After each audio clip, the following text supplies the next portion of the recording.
It's time for Tubi Tuesday. Hello, welcome to Tubi Tuesday, and also welcome to the official start of birth month here on the channel. As you know, February is my birth month, and I like to go back and like to look at movies I grew up with, movies that mean stuff to me. So just to go ahead and start with, for this month, it is about going back to the past and stuff like that. I will be doubling down on the retro rewinds. Wednesdays and Fridays, I think I'll be doing them this month. So look for that. But for now, we're gonna do the Tubi Tuesday review, which should have been done earlier, but the story is I was watching this during work. I got home with about 40 minutes left in the movie, maybe less, and wanted to take a nap. Never got the nap, but never finished watching it. So I watched a little bit before I had to go see my son, but just finished it not too long ago. So we're talking about Warriors of Virtue, which came out in 1997, starring Mario Yedidia, Marley Shelton, Angus McFadden, Dennis Dunn, and it's directed by Ronnie Yu. So, first and foremost, my connection. But this came out, yes, it's obviously a Power Rangers / Ninja Turtles clone. You got these 5 warriors, they're mutated creatures like the turtles, and they have a master like the turtles, but there are 5 of them, each corresponding with a certain power. So it's like Power Rangers meets Turtles meets Captain Planet, sort of. And I remember when this came out, of course, because I was a big Power Ranger guy, which you're going to find out with these retro rewinds. A lot of them are going to be Power Rangers related. I think I'm going to do one Power Ranger one a week, one other one a week. But I'm a big Power Rangers fan. Grew up with Power Rangers, a lot of them, and to be honest, I still watch Power Rangers under the guise of I'm watching it with my son, so it's okay. But I'm a grown-ass man, and I watch Power Rangers, and that's okay, at least for me. But yeah, so I was big into it, and I saw this, and I remember we rented it when it came out on VHS, and I don't think I thought very much of it because never had a thought to watch it afterwards. And so this is the first time since 1998 or whenever it came out on VHS that I watched this, and this is just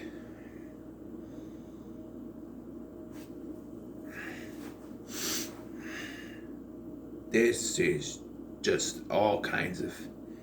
So Mario Yedidia, you may know from Jack or Under Wraps, stars as Ryan Jeffers, as he says, a kid who has a broken leg for some reason that they never explained how he got it, and he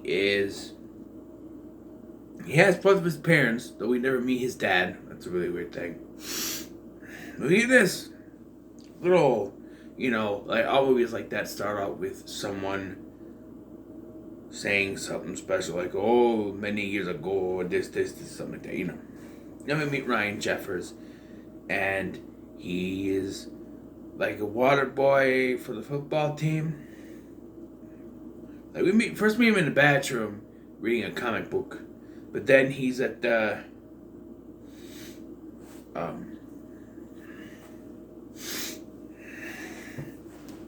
football game. He frequents this Chinese restaurant called Ming's, which is owned by Dennis Dunn from Big Trouble in Little China and Prince of Darkness. And if it's one thing that I want to say here is that, sorry about that, it bugs me.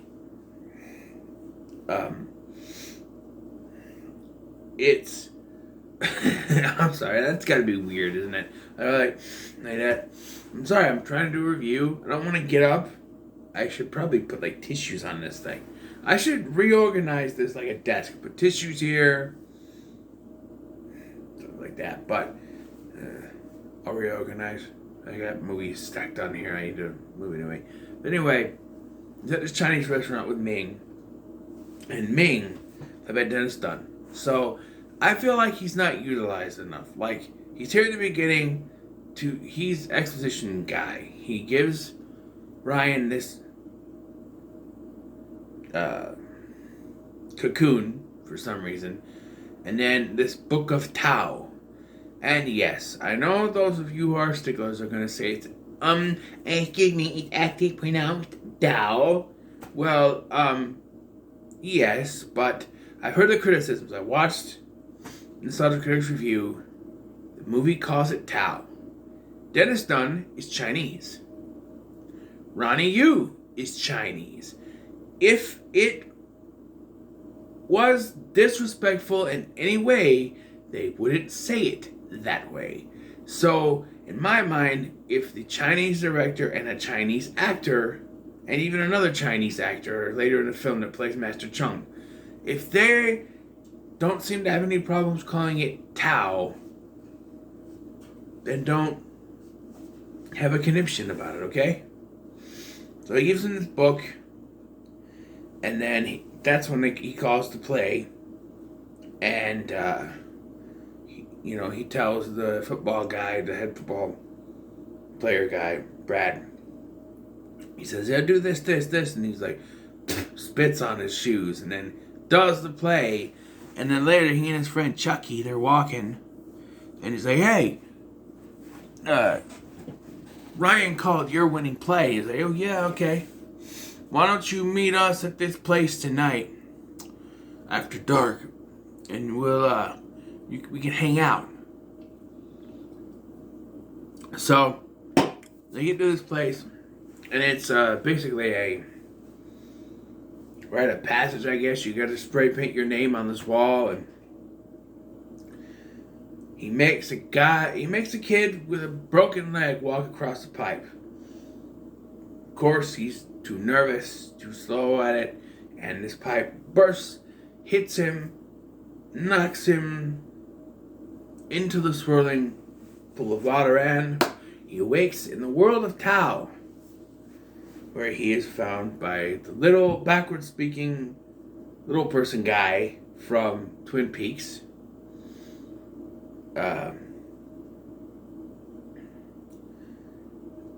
And then one of the Ruse, as they're called, Yun. Actually, I do gotta get up because I wrote it down.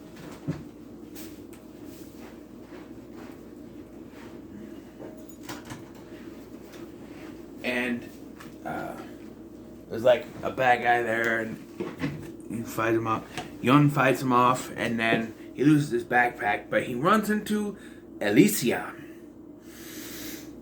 who brings him to the village and introduces him to Master Chung, who introduces them to the rest of the warriors of virtues, who are kangaroo people. There is Yi, whose virtue... I'm fucked up. I put it here. I put it wrong. Okay, so Yi, her virtue is righteousness, and her element is metal. Lai, Yi is he. Never mind. Let me start over again. Yi's virtue is righteousness, and his element is metal. Lai's order is element. Lai's virtue is order, which I don't know what that's supposed to mean, and her virtue is wood. No, her element is wood. Hold on, I gotta,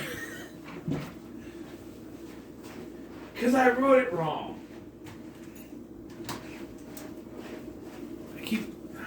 So here, hold on.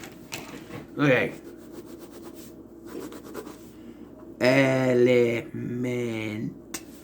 virtue. Start over again. We have Yi, whose element is mantle, virtue is righteousness. Lie, whose element is wood, and her virtue is order. Sun, whose element is earth, and whose virtue is loyalty.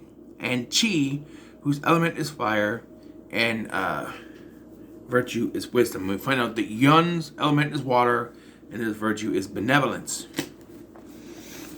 We also meet our villain, played by Angus McFadden. His name is Komodo, and he is the best thing in this movie. Angus McFadden knows what movie he's in, and he doesn't give a shit. He is crazy, going, "Ooh," and just yelling at the top of his lungs, and "Yes!" It's just crazy. We get some exposition from Alicia, who explains that her brother died in battle. And they also say that Yun was exiled because he accidentally killed someone. I wonder if there's a connection to that. I'm watching this and she explains that and they explain about Yun. I'm like, there has to be some kind of a connection with that. I don't know how far that connection would go or what kind of twist it would be, but yes, and she explains, and this is going to be even weirder, that Master Chung took her and her brother in after their parents died when they were children. So she was raised by Master Chung along with the warriors of virtue. She and her brother were raised with them. That makes a twist. So, Komodo has the manuscript, as he calls it, but he can't read it. He suspects that Ryan can. So he tries to get his goons to go after him, but of course the warriors, no. And we get a reveal here. So we go back and forth between Ryan and the warriors and Komodo. And at one point, we go to Komodo and there's like these three women lined up. And there's one standing in the middle that they're all just facing him, but you can't see him at first. And then the camera pans and it reveals that the one in the middle is Alicia. And all of a sudden, she's acting evil. See, here's what Komodo is doing. He's mining this place for this stuff. I don't remember what it's called. Zirconium or something like that. I don't know. It's supposed to keep him young. And apparently he's been giving her some of the stuff too. Zirconium, whatever it's called. Zirconium. I don't know. And she's evil, I guess. Even though there was no prior thing and no one else knows about it. She's already been evil. And there's no real... Well, at least you think. It's like...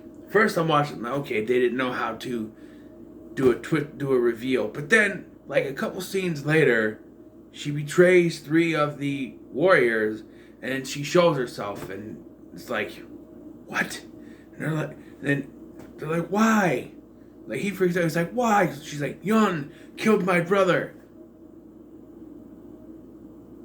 It was an accident. That makes no sense. I get it. Yun killed your brother. It was an accident.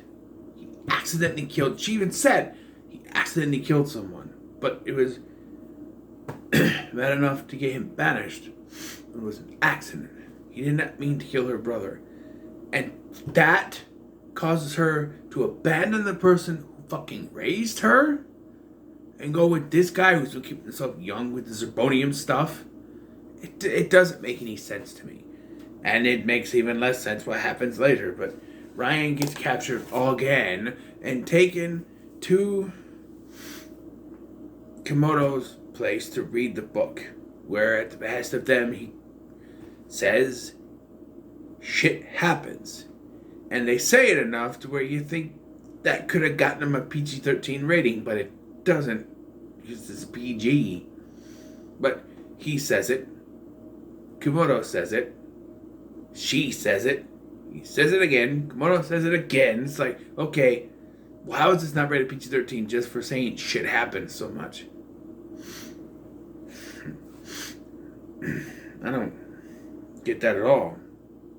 But apparently he can't read it, and so Komodo is going to kill him, but all of a sudden Alicia has a change of heart and tries to save him before she is killed by Pandemonimo or whatever fuck her name is. She's some weird Power Rangers looking motherfucker. And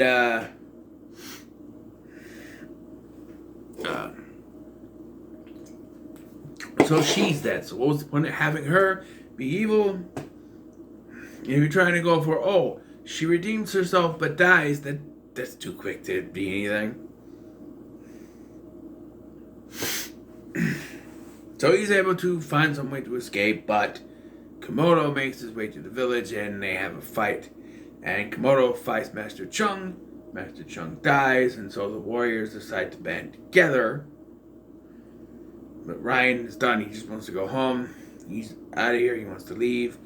But the little guy comes in. What was it? Mudflap, or whatever the hell his name is. Mudlap. Gives him his watch and say the warriors need you or something like that. So he goes to them. And the book reveals that they have to put all their powers together for one final spell to win. And they do that, and it turns him good. It turns, it is revealed that Komodo actually survives, but he's turned good. And apparently during this, Ryan is mortally wounded, but he ends up back at the pipe before he fell in and decides not to do it and throws the can of spray paint in the whirlpool and walks back.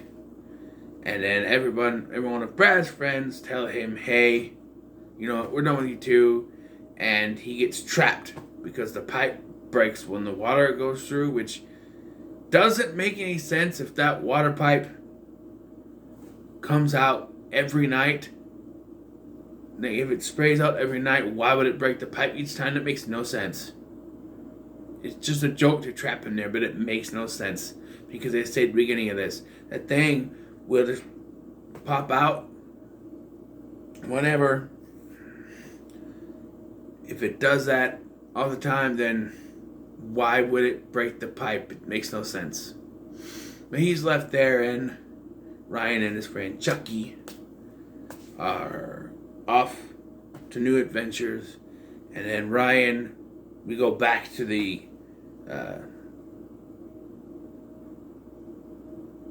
what was it? The cocoon, which had no bearing on the story at all. And then he asked his dog, hey, you want to know about Tao? I'm like, okay. So the movie itself is fine. Angus McFadden's over-the-top performance makes it puts it in another category altogether. Let me tell you, and I'll get to it, but the martial arts scene, for someone who had shot a martial arts movie before, apparently he did the same style. There is this weird style he has to the fight scenes where whenever there's a fight scene, there's always leaves blowing and it's blurry. You can barely see anything. I love martial arts fight scenes, and these are terrible because you can't see anything. Every time it happens, it's blurry. There's leaves blowing. And by the way, there is a scene where Yun, who's supposed to be the master of water, makes leaves go everywhere, and I'm like, wait, wouldn't that be the Earth guy or something? It makes no sense. But this is also the metal dude. He has a vow of silence, but then ends up speaking later. I don't know. It's really weird. But I enjoyed Angus McFadden's performance. He's the best thing in this, like I said. I always like Mario Yadidia in other roles, so that's pretty cool. Yeah, due to everything put together, and especially McFadden's performance, there's only one rating I can give this, and that is to say that Warriors of Virtue is so bad it's good. I'm serious. Like, this is something I could put on. Yes, there are moments where it lulls, but with his performance, it's just like there are sometimes he would do stuff. Oh, that reminds me. There is a scene that can't exist because how would he know this? This guy has been in Tao for his entire life. Yet, when he goes to fight them, he does the warriors come out to play. And I'm like, wait, how would you know that reference? I know that Yedidia over here has been throwing up references. Shit happens. Houston, we have a problem. But he's from the real world. He's seen the movies. This guy hasn't. He throws out a line from the Warriors. It just doesn't make any sense at all. And while we're at it, they say that he's been using that Zabambonium or whatever it's called to keep himself young. Now that he's no longer doing that, now that he's a good person, shouldn't he have aged back when he was turned good? Or something? He's gonna age back eventually? I don't know. It's really weird. But yeah, this gets a so bad good rating. And you know what? Something weird, because I know this movie didn't go anywhere. It was a bomb. They made a sequel where they recast Yedidia with some Australian guy and turned the kangaroos into humans for some reason. I've never seen it, and I've been trying to find it, but can't find it anywhere. Hopefully one day I'll find it somewhere.